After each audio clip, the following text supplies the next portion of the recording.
So, just some full disclosure, guys. That was my first like attempt at full screen. I'm so sorry. I'll try to play that again later in the interview. But no, welcome to Beard of Darkness Book Reviews. I'm so excited to have Jacquelyn Hagen here. How are you tonight? I'm doing great. How are you doing? I'm doing pretty good. Got the kids to bed. Had a wonderful day. We did family pictures today, which like with four Nice. children, it's always one of those things. It's like I kind of don't want to do this today because getting every kid to like look at the camera and smile at one time, or at least like just look, Yeah. is one of those things. It's like I'm not looking forward to it. It actually went pretty well. I'm very happy with the results. Other than that, yeah, just kind of hanging out and done the Saturday thing with the family. But I've been looking forward to talking with you. You've got something special going on here. How is it being a finalist out of 300 books in the SPFBO 9? How is it? Oh, I'm still in shock. Yeah, it's a pretty incredible thing. It was pretty nerve-wracking, obviously, just seeing everybody get ticked off one by one and just wondering, is my number up next? But I'm very blessed to still be in it, and but it's been a great experience all around, though. So Jacquelyn Hagen is winner of the 2023 Realm Award for Best Debut Novel and the SPFBO 9 finalist, as well as awarded the Indie BR the Bragg Medallion. What does that stand for? Bragg is Book Reader Association Group. I believe that's So who puts that on? It's actually an organization that's specifically formed to, I don't want to say vet, but they receive applications for a book. You can submit your book to them, and they'll put it through a rigorous like test of certain criteria to determine whether it gets their seal of excellence or not, which is what the medallion is. There's like 10 or so categories, like character, formatting, story, just synopsis, everything. So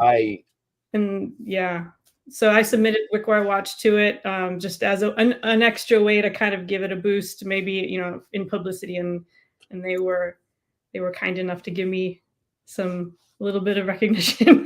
Yeah, so it'd be one thing if like there was one person, but you're a finalist, you've got 2 awards. It's like, what more do people need to like pick this book up? I love that. So I just want to shout out some people who are here already. E.L. Montague, who is my Discord moderator, a guy that kind of keeps me in line, keeps me on time, and helps me in so many ways. Thank you, man, for being here. Soul Free Wolf, he's a repeat. He's somebody that's loyal to the channel. Hey, y'all, I got about 1,700 words today, but that's after work. Good job, man. Good for you. Tim McKay, another indie author. Bert Strubble, thank you, man. He's a huge community guy. Love it. Matt Jones, he's another indie author. And Beltube, he's a up-and-coming booktuber. The guy's got something. He's got like 3 videos out and almost like 5,300 subscribers. It's like, what are you doing? Yeah, I saw that. What trick are you pulling, my friend? Because it took me a minute to get to there. Yeah. John Douglas, who just dropped the Black Crown. So happy for him. I can't wait to read and review that. Good evening, one and all. Thank you, John.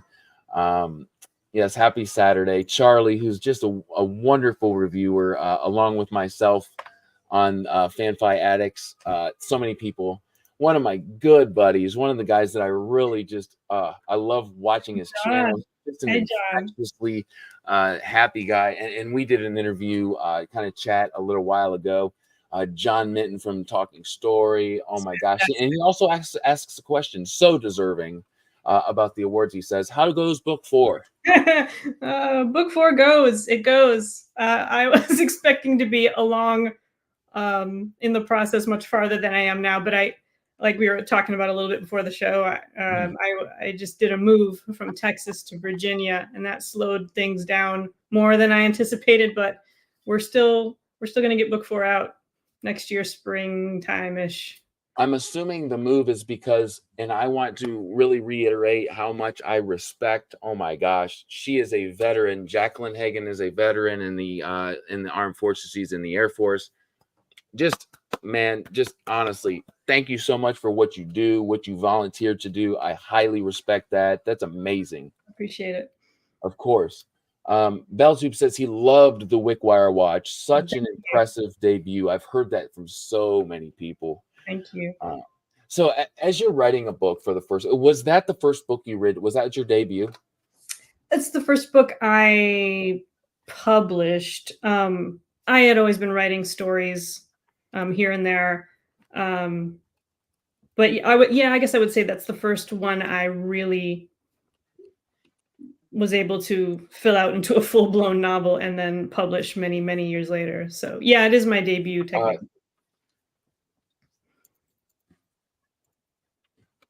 Oh, so sorry. Can you hear me, guys? Yep, we can hear you. Oh, wonderful. I had to plug my headphones in. Sorry. Okay. So I missed the very last of what you said. Could you repeat that? Oh, basically, technically, yes, it is my debut novel.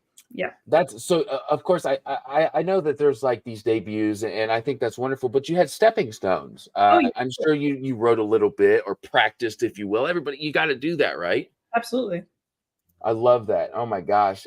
But seriously, there's so many people who do and not that they're not wonderful books, but to, practice the way that you did in your stepping stones leading up to your debut, like novel that you published yourself, which is just another thing. It's such a commendable, huge step. That's wonderful. I love to hear these stories. They're very inspiring. Yeah, Monty's kind of touching it so free. Well, 1,700 words is a good day. Would you kind of touch on, do you have a writing process like that? Would you say that you have like a word count that you try to hit? I wish I did.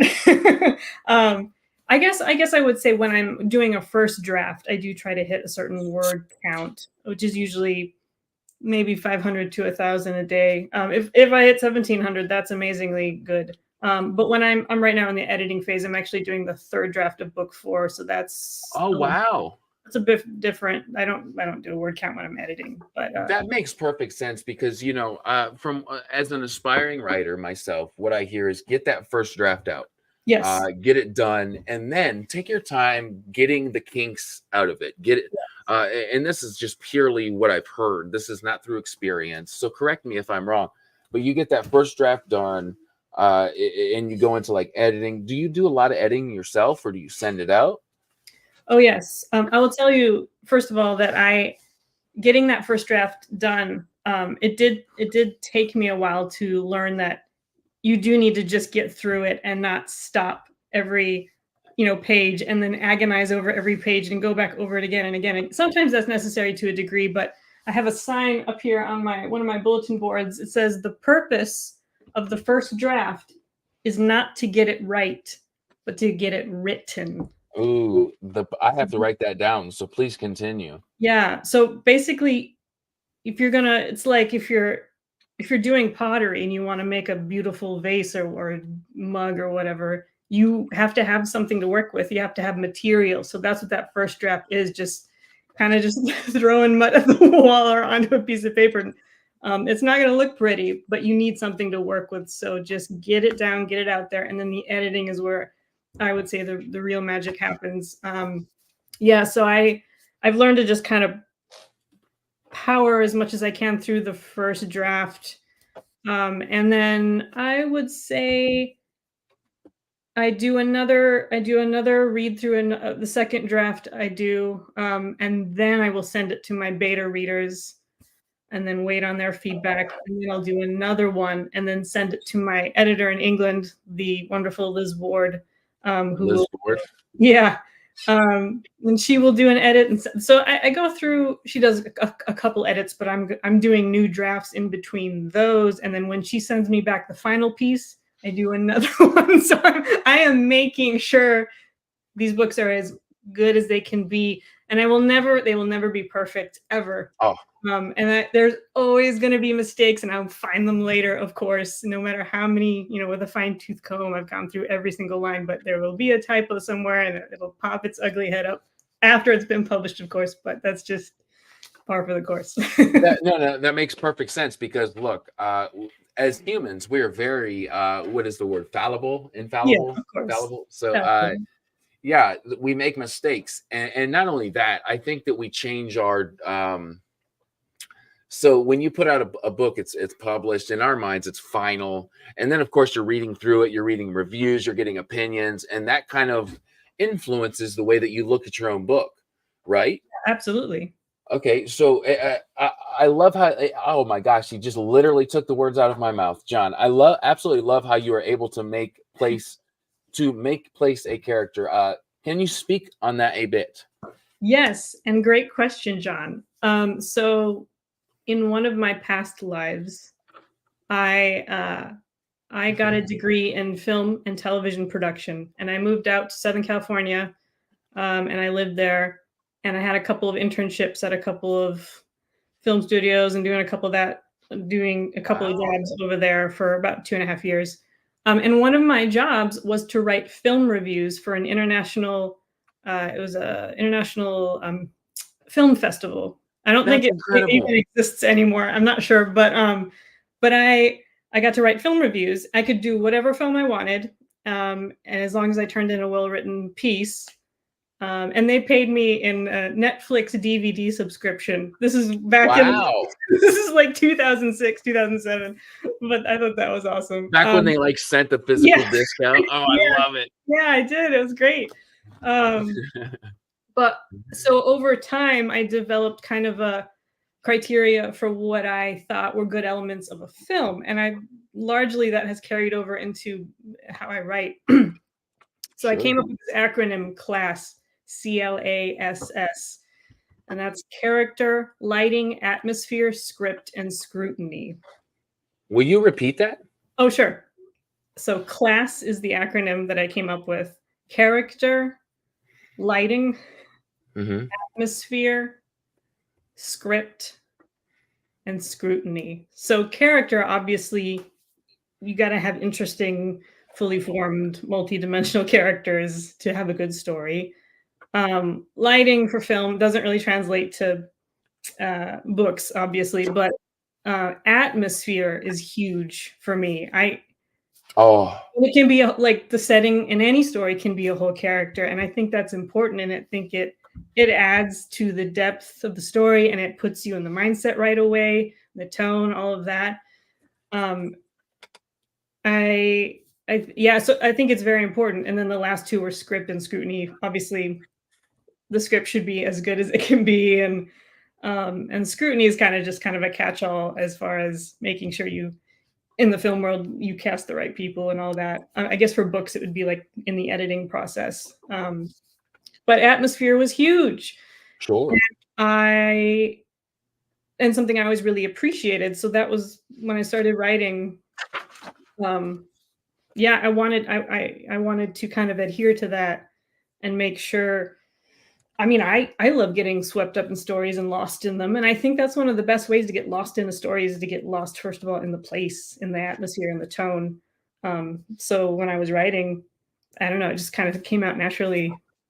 That's That the occurred. first thing like that I feel when I looked at your cover, when I read the blurb. You've got this atmosphere you set, and it's we kind of talked about it a little bit because I didn't know how to classify. I had this vision, and it's I said old timey, which is absolutely the worst way to put it.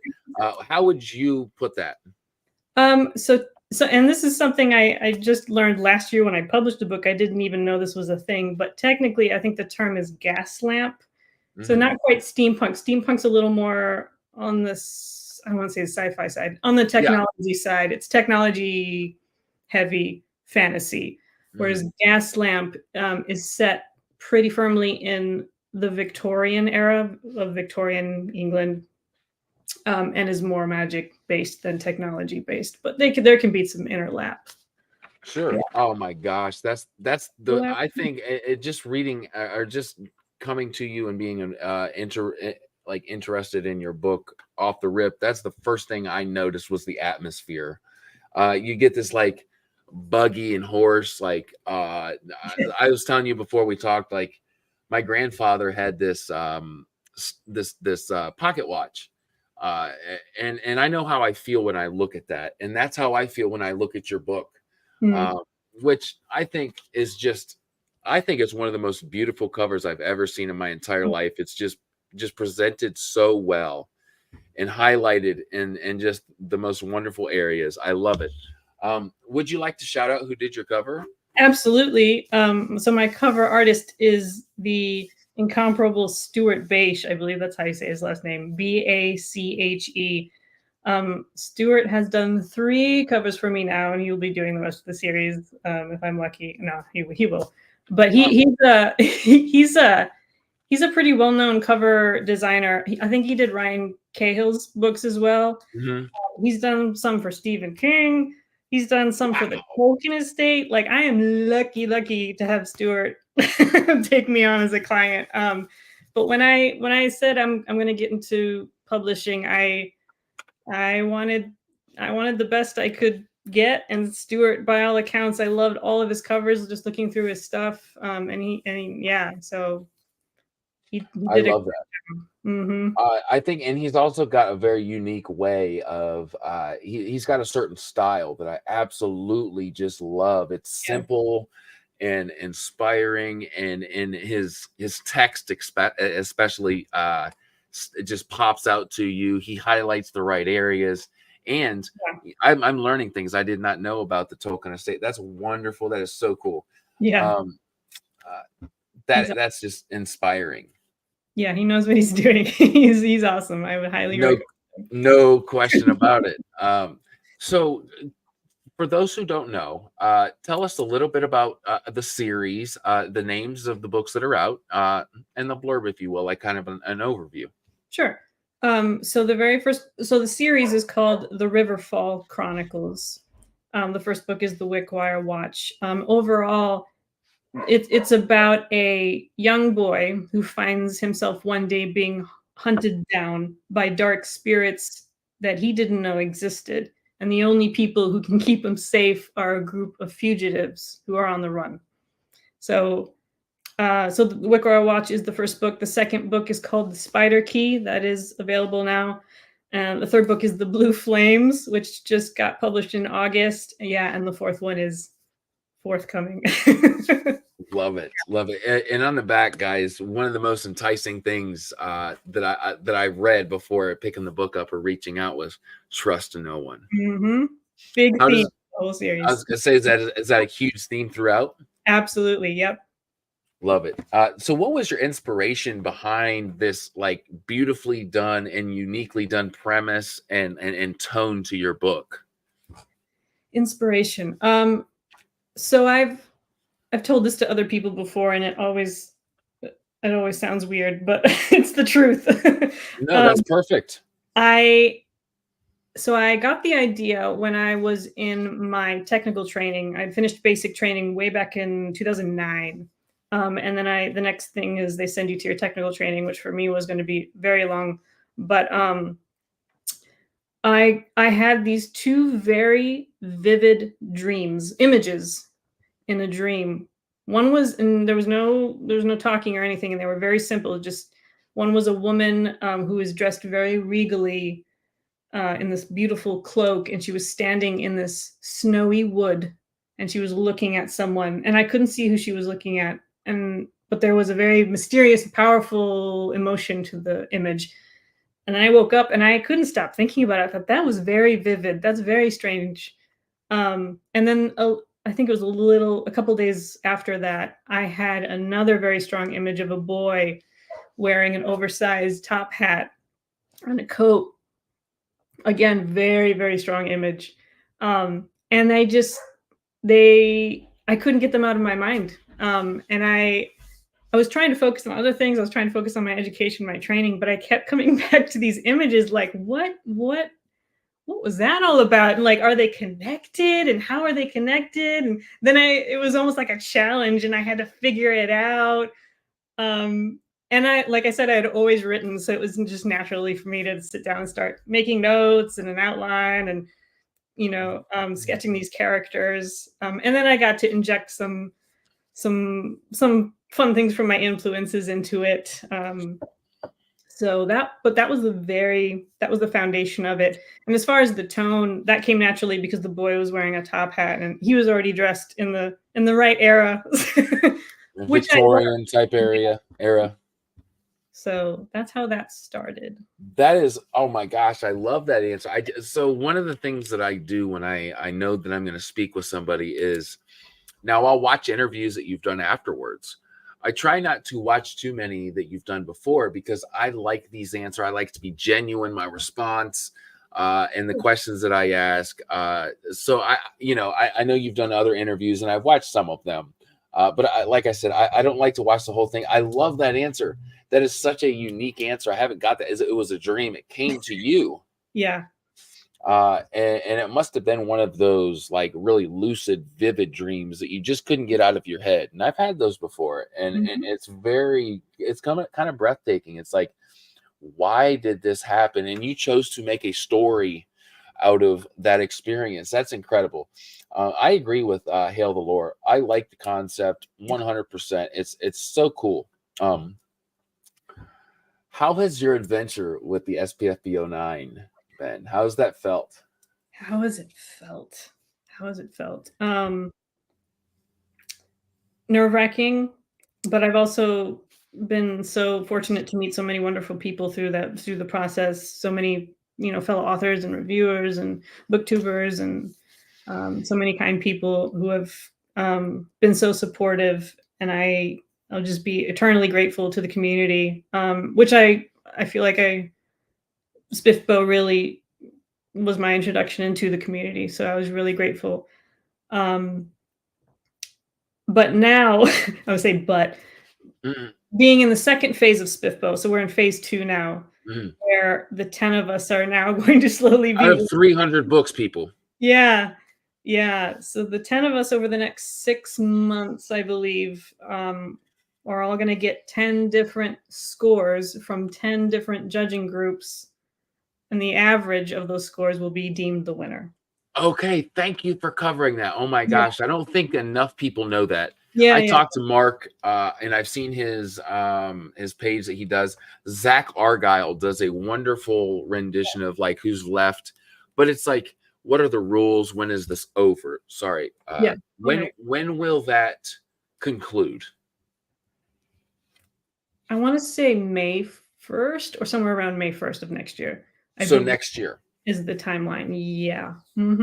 Look, people, it takes, and I don't think I've talked to other some judges of the SPFB09, and it's kind of, at first it's kind of this big pile, and not every single book gets read like all the way through, but you get a sense throughout beginning the book, and especially at the beginning, people are eliminated.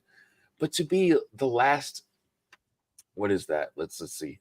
So like one out of 30, so whatever that percentage is, that's incredible. It's really inspired. What is that like I don't know, like one, I don't know.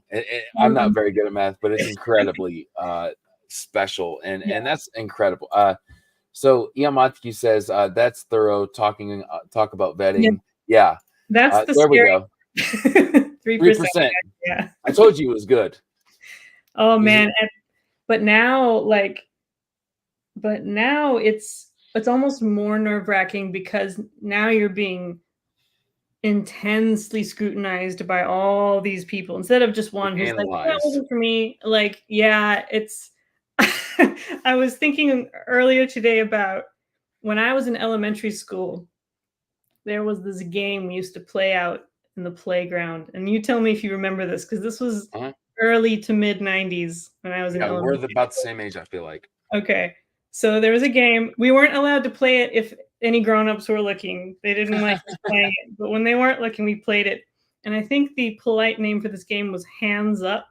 So basically, do you remember this? So you go, it's a group of kids, and one at a time, you go up to this wall, like a brick wall of the school. You're supposed to stand with your back to the group against the wall and just stand there and kind of put your hands up on the wall. And everyone had a tennis ball. And on the way to go, everybody got to throw it at you as hard as they could. Did you? Yeah. I don't know what they called it, but yes, I do remember having to trust certain people not to throw that at my head. Yes. Right? Yeah. So it kind of, and I don't think I remember any other girls playing it, but I don't know. I saw it as like a challenge, and so I wanted to go and play it. So so I did a couple of times. But at this point now, whenever they're like, oh, there's a new review by this, this group or this person, it feels like I'm going up to the wall and I'm like, all right, I'm trusting you not to belt my head off. I know it's gonna hurt, but let's go ahead and get it over with. I love it. Yeah. Oh my gosh. I do remember a very similar game. I really do. Not just BSing. I do. Yeah. I remember the brick wall too. Is at Holmes Elementary. Speaking of which, so first, E.L. Montague says, being on the list must also drive. Does it drive sales being on that list, building your audience? Absolutely. Yeah, that's one of the big benefits for sure. That's wonderful. I love that. I love that it's such a big competition that people recognize the beauty of you being in the final 10 books. I absolutely love that for you. I'm so happy. And talking story, John Minton says, oh my God, where did you go to school? Which school, John? You mean elementary school or college?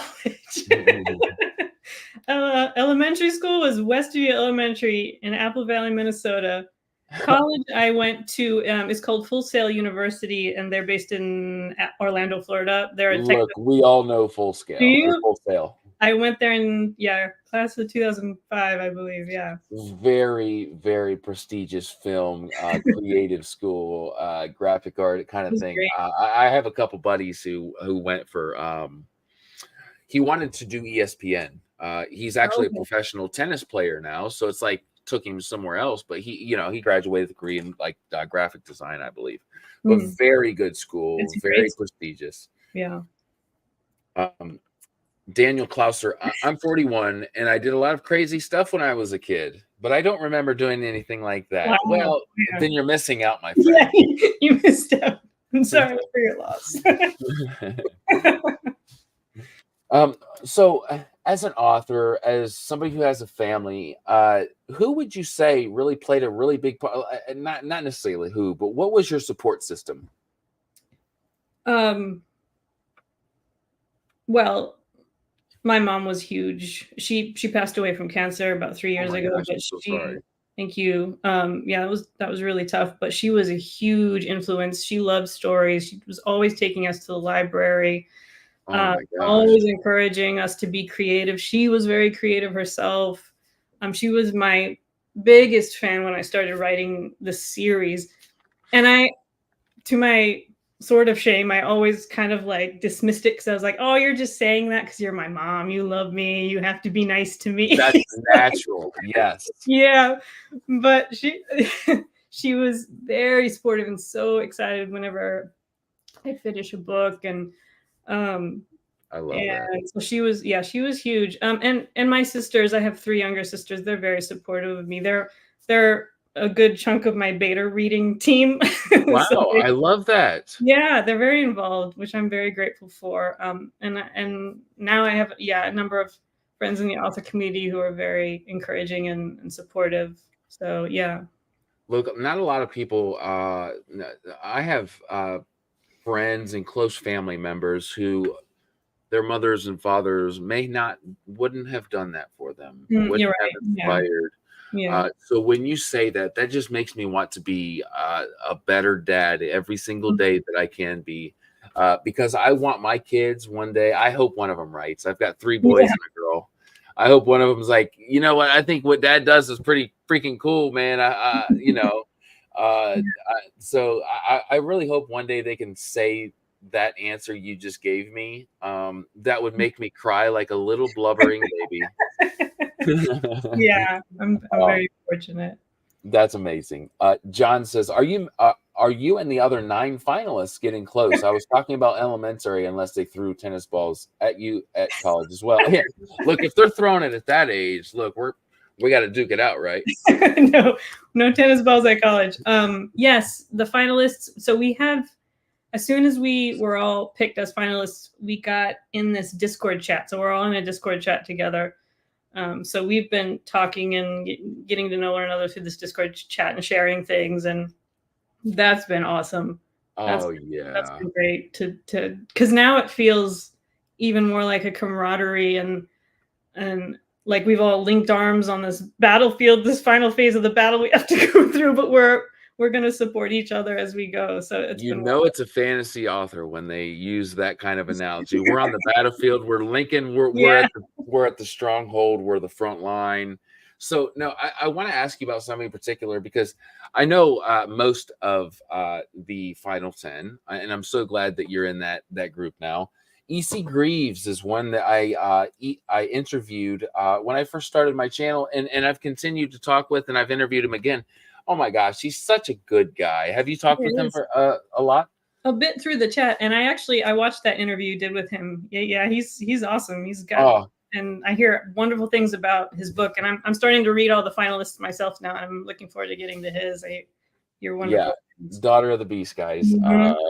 Yeah, I haven't finished it, but it's one of those things. It's like there's so much mythology and lore from a space where I find my ancestry coming from. Great guy. He makes me smile. That's why I ask. Oh yeah, yeah. So I'm glad to hear that. So have you written or plan to write in any other genres? Well, that's a good question. In the past, when I was writing as a kid and a teenager, I dabbled in other things. Sure. Other genres. Actually, the Wickwire Watch might be the first full-fledged fantasy story I've written. Showing off. No. No, I'm not sure that's actually something to brag about, but I'm interested in lots of different genres. And in the future, I will tell you that I have my eye on Western fantasy. Ooh. I received a Western fantasy today in the mail. Do you want to hear the name of it? Sure, let's see it. Well, I don't know if it's right next. Oh, it might be. It might be. Hold on, I gotta check now. We're live, so people can. Oh, it is. Hold on. I gotta drum roll, people. Called West by Clayton Snyder. Excellent. I'm looking forward to that one. Yeah, it's not huge, so it's one of those that is like gonna pack a punch right to your face, you know. Clayton Snyder, who is also an SPFBO9 finalist. That's right. So cool. I'm glad that you brought that up. So yeah, there's so many awesome people in the not only just the SPFBO right now that were in it as well, including all 300, but the final 10. Man, you guys are very something special, and I love that. And it sounds like I didn't know that you guys had like a Discord that you talked with. That's very special. I'm sure that's very cool to like kind of relate. It is. It's awesome. So you were talking about Western fantasy. What is something about Western fantasy that you find the most attractive? So again, like we talked about before, it's the atmosphere. It's the setting. I love Westerns anyway. And there's something very deeply romantic about it and epic, kind of just inherently, but also kind of tough and rugged, and you get a lot of interesting characters usually in a Western. You can really play around with that. And really fantasy is just so wonderful because whatever genre you're interested in or want to veer off into, fantasy encompasses so many of them, probably most, if not all, really. I agree. Yeah. It's like if you love romance, there's romantasy. I've been that's the hip word for it now, and I'm not gonna act like I knew that before. Like no, I didn't either. It's like somebody said that to me. I'm like, oh, I know what you're saying. I get the word that you're giving to me, but I had no idea that was what it was called. Yeah. And in fact, as a man, and I'm not scared to say this, I'm actually kind of intrigued to see how my reaction would be to a romantasy. Is there one that you would recommend? A romantasy? I don't know if I've ever read one that specifically billed itself as a romantasy, but I know that there are some among the SPFBO finalists. I believe A Rival Most Vile is billing itself. What a name! I know, what a great name, right? And maybe Hills of Heather and Bone. I don't know if she considers that a romantasy, but I know it's got some of those elements. Awesome. I think so. I was looking at the final 10 today, the finalists, and I saw that name. I hadn't seen A Rival Most Vile. Yeah. That's an incredible title, guys. Yeah, it is. That's really cool. Western, so Hail the Lore says Western fantasy is on the rise for sure. I think that what you said, the atmosphere of a Western fantasy, just really just, I mean, it's just got to mostly be that. You picture this Western, which is a very prominent, if you've ever seen a Western movie, you know exactly what somebody's saying when they say a Western movie or a Western novel. My wife is, it's funny, I like to tell on her. She's reading Lonesome Dove, Oh, and great. she's on the very last like 30 pages, and she hasn't picked it up for like a month because she doesn't want to finish it. She loves it that much. That's awesome. Yeah. Just tell her she can just reread it again when she finishes. There you go. It's like, don't finish it, just start from the beginning again. There you go. John says, just started Mistborn Era 2, kind of feels, or has kind of that feel, I thought. Okay, that's wonderful. Daniel says, EC Greaves is a cool guy. 100% agree. I saw that someone got bamboozled with a fake AI cover, and he stepped in and did a cover. Oh, you know, that doesn't surprise me. He's a very good illustrator. He's an artist as well as an author, which is art itself. So that doesn't surprise me. And knowing him is just that aligns perfectly. John also says that is super cool of him. Got to get his, but yes, you do. Let me, where is it at? I think I moved it because I just grabbed it for an interview. It's over there somewhere. I'll mess my green screen up. I'm so sorry. Not that it's not messed up already, but you know, it is what it is. Beltube says, talk for sure. I feel for sure book one feels that way. It gets a little more modern when they are in the city. Okay. I'm kind of losing a little context just because I'm not in the chat, but hey, I like to shout it out still the same. Going back to 96, Beer Tried Archangel by Sharon Shint. Thank you. Oh, I have to write that down now. John, man, John is somebody who I really look up to. He is just so kind of like what you said. It's just an infectious enthusiasm. I love talking to him. And like he likes to say, we're the class of 2020, booktube class of 2023. Yeah, it's incredible. So it's cool to kind of grow along with him, which he just celebrated his first 1,000 subscribers. That's amazing. Good job, John. That's amazing, man. So what are some genres that you enjoy reading personally? Obviously fantasy is one. Now I'll preface this by saying I really kind of fall behind in a lot of these conversations about modern fantasy because I think for most of my life I've really gravitated towards the classics. I love Charles Dickens. I love Charlotte Bronte, Jane Austen, Kenneth Graham. Did you say Charlotte Bronte? Yes, she wrote. Okay, I have not heard that. That's a wonderful. Thank you, Charlotte Bronte.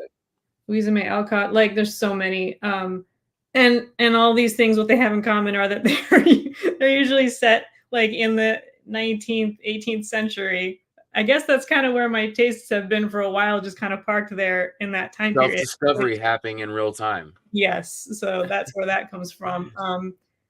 But it's only been in the last couple of months that I really started branching out and reading more of what's been coming out recently. So a lot of the classics and a lot of the older fantasy, of course, C.S. Lewis, you know, it's the shirt. yeah. I saw that. I was going to ask you because I'm not familiar with the context. Will you go into it? I'm not sure. So have you read The Lion, the Witch, and the Wardrobe? I haven't read it. I've watched it just because I at 29, I started reading fantasy. I'm 33, so I'm a rookie. Okay, gotcha. Yeah, this is from The Lion, Witch, and the Wardrobe, with reference to that. But big fan of C.S. Lewis, Ursula Le Guin, Tolkien. So yeah. I have to shout out Token. My wife is a graphic designer and a like crafts person, and she's doing a Hobbit door on one of our walls. And like I just put my special edition of the Hobbit up with like this tea light. It looks so good. So I had to say that. No, that's awesome. Yeah, those are huge books, very influential. I love that. That's wonderful. Oh my gosh. So other than fantasy, do you read any other genres regularly? Fantasy and classics. I like some historical fiction. Yes. And also just straight up history book. I just read one earlier this year. Oh, what was it called? The Dark Queens. Like, Ooh, how cool of a title is that? And it was yeah. about two queens that are I'd never heard of before, but it was biographical about these two queens that ruled in the 12th, 13th century in like Eastern Europe or or France. I can't remember, somewhere in Europe, but it was so fascinating. And that was a really good one I read I earlier. love that because usually the people I speak with, we can relate through fantasy. I love historical fiction as well. That is Mhm. what actually kind of got me into fantasy. It's what would you call it? A fantasy, a historical fantasy? Yeah, Is that a genre? Okay. yeah. So J.M. Miro with Ordinary Monsters. It's like an adult version of a really kind of like dark academy Mhm. where like instead of magic and like wands, people have like there's this one guy where he has like instead of like a regular body, he has rotting flesh that kind of just like hangs off of him. And there's like a guy that only comes through like he presents himself only through dust, and he's Hmm, very evil, but interesting. very formative in the way that I read now and how I got into it. So I love hearing those foundational stories. I have to shout out real quick. Ryan F. Holes, guy that I just had on the channel. This guy lives in Germany. That's his native language. And in Germany, you start in like fifth grade to learn English. He writes in English and then he translates it into German. That's incredible. That's It incredible. is. The interview was amazing. Yeah, I Ice love and Prey is the name of his debut novel. And he says 19th century classics are awesome. Does your book read like being falling out of time? So I think we're maybe a little lost in translation. So does your book read like maybe reiterate that, Ryan, and I'll throw it back up. If What about Alice in Chains? Or wow, Alice in Chains. I'm going to music. Jeez, that's a little different. Yeah, a little bit. Alice in Wonderland. Are you a fan of like the movies or books? Both. I just read Alice in Wonderland for the first time earlier this year, actually, of something I always wanted to get around to. And I do actually enjoy the movies. The Tim Burton ones, I will admit, I do like those. Yeah, I do. I do. I do too. And yes, I believe, yeah, Alice in Wonderland did take place in Victorian times. Yeah, maybe if he was writing those today, they'd call it Gaslamp, maybe. I'm not even sure. But yeah, same I vibe. cannot wait to read those books. And speaking of real quick, if you guys don't know Alice in Chains, they're my favorite song by them is Would. WOULD question mark. Go look it up. You'll love it. And Laura, thank you for chiming. I'm so glad you're here.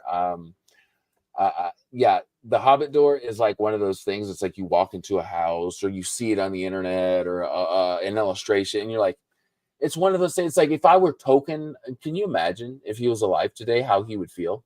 Yeah, I often wonder that. I do. The Yeah. movies, like I'm not gonna lie, I'm one who I didn't know of the books before the movies. I was Mhm, born in 90. Um, and I remember loving the movies and then finding out that J.R.R. Tolkien wrote them.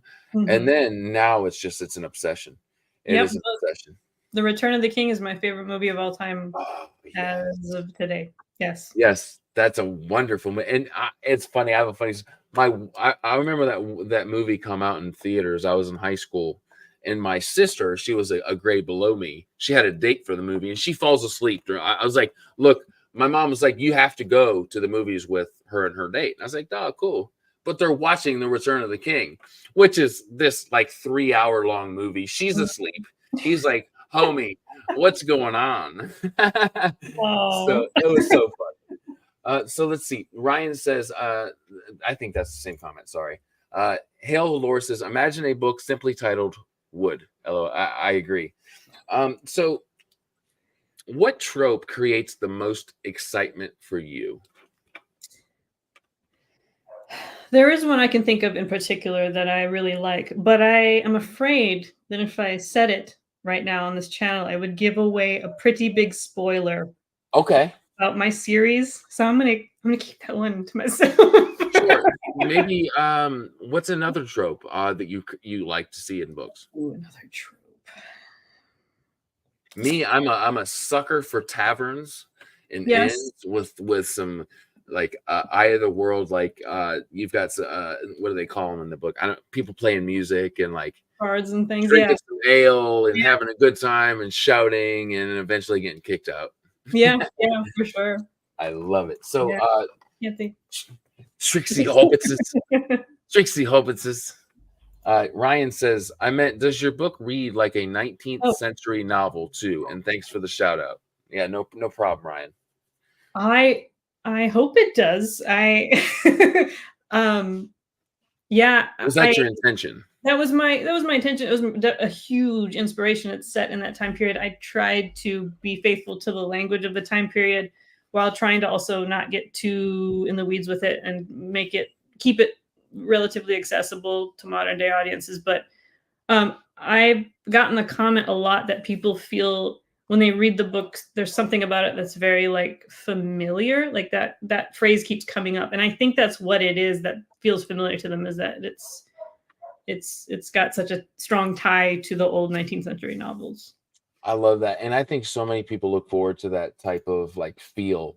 Mhm, Beltube says, yes, it has a Victorian vibe. That's just, yeah. So you have the author telling you that that was her goal, but you also have a reader who loved the book that is telling you, mhm, yes. You have double confirmation here, and I think that's very reliable. mhm. Beltube, I think you're doing a wonderful thing, man. Keep doing your thing. He wore this safari hat in his last video or a couple videos ago, and it was so cool. He's like, what fantasy land, if you could travel to any, would you not go? Like, there's so many, right? Right, yeah, terrifying. What would be one you would never go to? What would be one you would never go to? Oh, Westeros. No way. Where's that? What book is that? Game of Thrones. Oh yeah, Westeros, Mhm. of course. He said King's Landing, and I knew of Oh, that. I'm only one book in, so I don't know okay, Westeros okay. maybe Yeah. too well. What's terrible going on there? Everything. Just very dangerous from all sides and all the political backstabbing and the There you go. zombies and whatever they're called. Like it's The just White Walker type the thing. White Walkers. That's what they're called. Yeah. Yeah, I Yeah. think I'm kind of like I said, I'm late to reading fantasy in my life is which I almost kind of feel lucky because I speak to so many people. They're like, oh my gosh, when I read this, I felt this way and it changed my life forever. I am forever changed because of this. And I'm like, I'm about to read that. Yeah. And I feel kind of lucky. What is a book that you would say, maybe a classic, maybe something that is very popular that you haven't read that you're looking forward to reading? Um. Well, like I said, am. I just started on. I intend to read all of the other 9 finalists' books. And I just started Master of the Void by Wend Raven. I think I'm 10 chapters in and I'm really enjoying it. So that's one that I'm looking forward to reading all the others as well. They Yeah. all are very intriguing. Is that can I say that as my answer? The other 9? 100. Yeah, 100%. No, what makes that answer wonderful, by the way, is shouting out another book that I haven't read or probably people haven't read. You know, Yes. I think that's wonderful. Anytime that you can support another author that, in this case, you're one of the things I've never experienced in this community is a competition as far as mine's better than yours. I've Right. never, not even once seen Right. that. It's always like I am hoping the best for absolutely everybody that's in the competition, and I love what I'm doing, but I love what you're doing too. Is your experience the same? Yeah, it is the same, but I'll tell you that took a little getting used to because in every other industry, it really is kind of cutthroat like that. And you're stepping on who you can step on to get to the next level and this doing this and that to get ahead. But Mhm. so when I came into the indie publishing world, I was almost like wary of, oh, how's this going to be? Like kind of expecting the same. Yeah, But it is, like you say, it's not been that way at all. It's been wonderfully encouraging from every side. Yeah, I haven't seen any backbiting or any nobody stepping on the other person. By and no, large, it's been so supportive. Yeah, it's like, so before starting my channel, this preconceived notion was like, I'm going to reach out to these couple authors and they're probably going to shoot me down, but I'm going to still put myself out there. Look, I out of like, if I've reached out to 100 authors, 96 of them have said 100%, I'd love to come on your show, this and that. It has just been one of the most refreshing parts of my life. Yeah. So I love when I hear other experiences that are the same. It's so cool. One of the things, and it's helped with my mental health. Like, kind of before this, I was a little lost and didn't really know what I really enjoyed. There was things that I liked, but this is just like a burning passion of mine. I love reading. I want to write, and I love talking to you. I love talking to authors about your experiences. John says, coming from the film world, I bet it is very different. Is it? Yeah, and that's one of the reasons I did not remain in the film world. And obviously a lot has changed since then. Like I said, this was back in 2006, 2007. It was very much, you had to have a lot of ambition and always be networking, and always, it got to the point where you felt like everyone you met was thinking, okay, well, now what can I get out of this person, or how are you help me in this field? And that's just the way the business has become, like I said, very cutthroat. And I didn't care for it, and I don't really this is going to sound weird coming from somebody who entered their book in Spiffbo, but I'm not a super competitive person. I don't really like competition to that degree.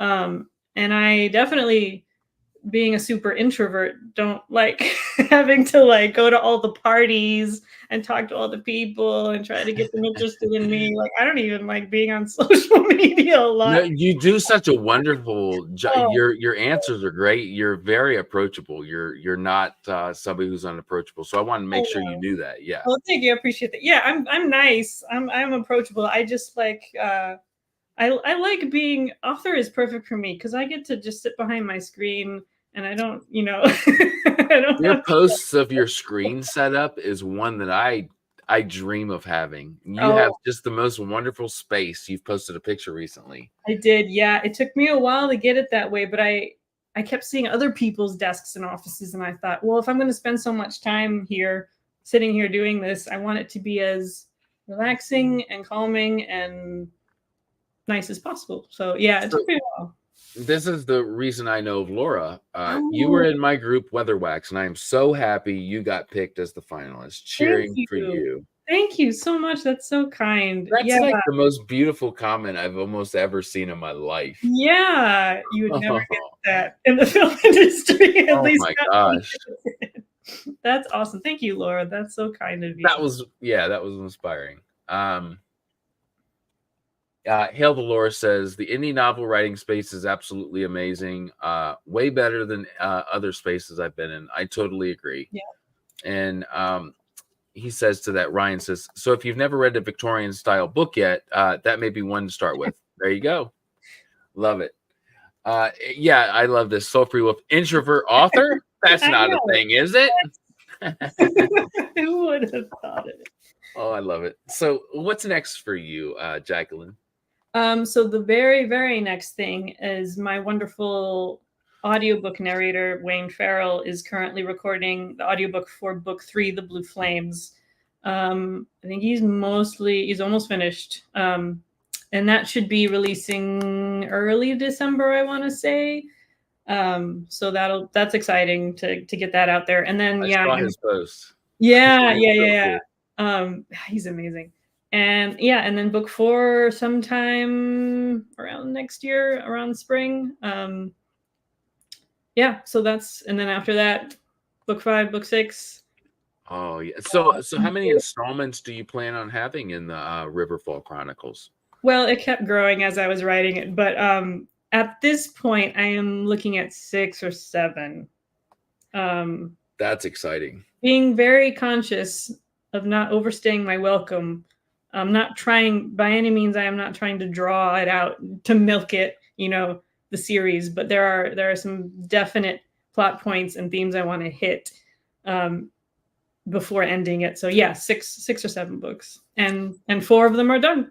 Oh man, you're more than halfway More there. than That's a halfway. Yeah, wonderful thing. it is. I'm so excited not only to like just get these 3 or 4 books in. Well, by the time I'm first done with the first 3, the fourth one will be coming out. So it's just like this perfect timing for me Oh personally. my god. So Matt, tell me, are you into audiobooks at all? Yes, I was actually once this live was done, I was going to talk to you about that. Oh, great. So one of the things I find myself like going towards just because I'm like doing dishes or like wiping butts.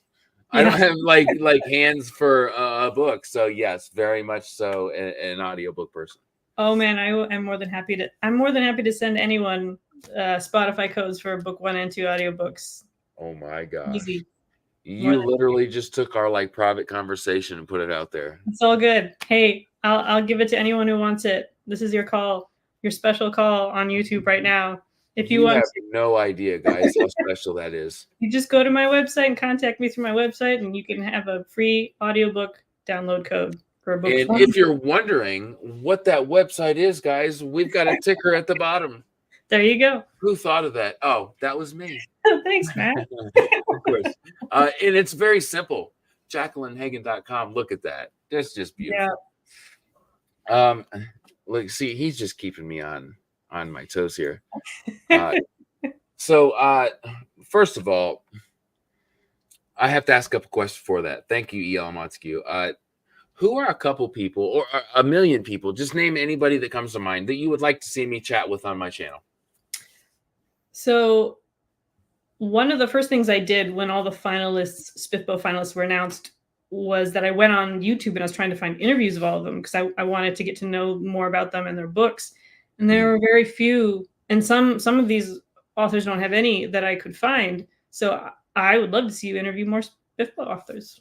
Oh my goodness. Thank you. Yes. So like the first thing I did when I found like this niche into the indie fantasy world, like that was my go-to. Like I'm like Mark Lawrence.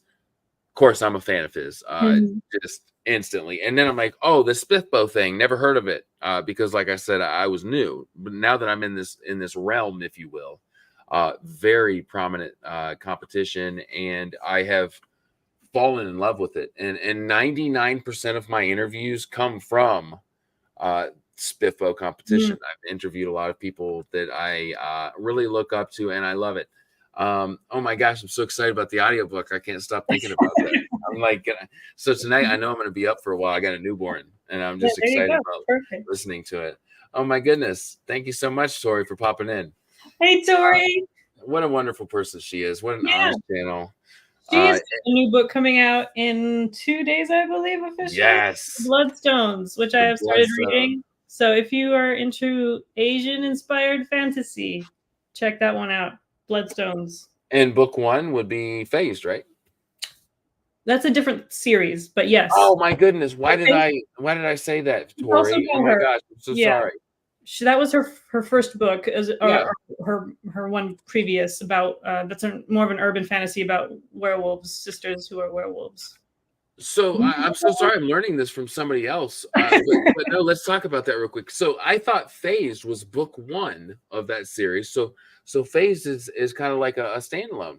I think it's supposed to be a duology. So there will be 2 books. She hasn't written the second one yet, but the first one's out. Yeah, and then the Bloodstones is a different series. I love it. Oh my gosh. I just had Tori on and Mike from Mike's Book Reviews and Go Read Books, Matt Pittman. And we talked to like about her books, but I'm so good. I'm so glad to know that. And yeah, so she says hello to John from Talking Story. Congrats on Tori, I saw that too. Congrats on the review from Grimdark Magazine. What a wonderful thing that is.